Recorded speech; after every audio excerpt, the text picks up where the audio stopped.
All right, everybody.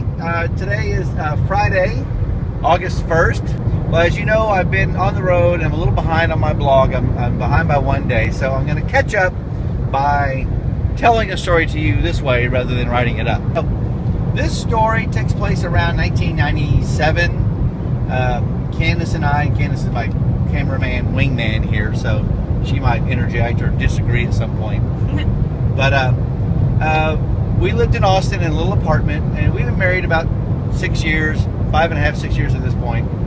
And I say that because it's important to point out that we were still at that point in our marriage where, you know, we weren't afraid to have an argument, or maybe we didn't know how to not have an argument.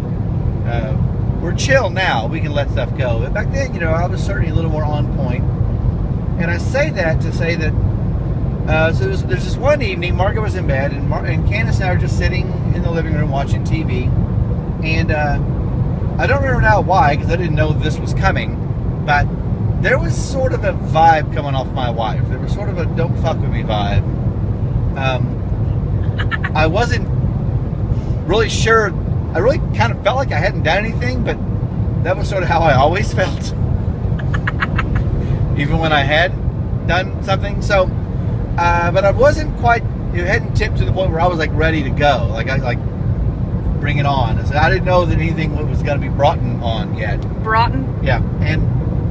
But it was like that when people like go to like these ghost hunter shows, you know, and they feel a presence in the basement, or like some cold chill passes over them when there's no reason for that.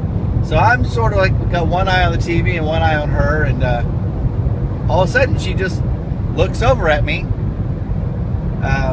really scary-like, and she says, "I feel like killing someone, and it might as well be you." And I really don't recall ever feeling more frightened and confused. I mean, obviously, the fright was because she had really transparently threatened to murder me. But it was confusing because she didn't seem to have a reason, which normally I would accept that she would have a reason, because I need killing lots of times and deserve killing lots of times. And so I sat there wondering if there was like what I should say. I took a little pause there so I could figure out how to wrap this story up. I kind of got distracted by driving and all that. So she'd given me this very certain death threat, but I wasn't really sure how it was going to go. So I kind of figured I had three options. My first option was to just stay where I was right there in the kill zone, which didn't seem wise. The second option I thought about was I could sort of like slither back up over the back of the couch and flop on the ground and maybe crawl army style back to the bathroom and lock the door. That was sort of the coward's way out.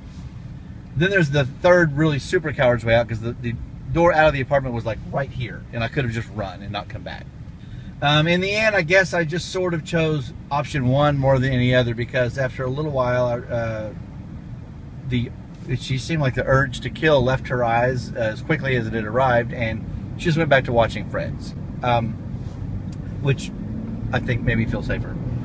You know, in a way, this episode was sort of liberating for me, because once I realized that she didn't need a reason to kill me, it sort of disincentivized me to behave. I figured, what difference does it make? Behave, don't behave, you're going to get murdered anyway.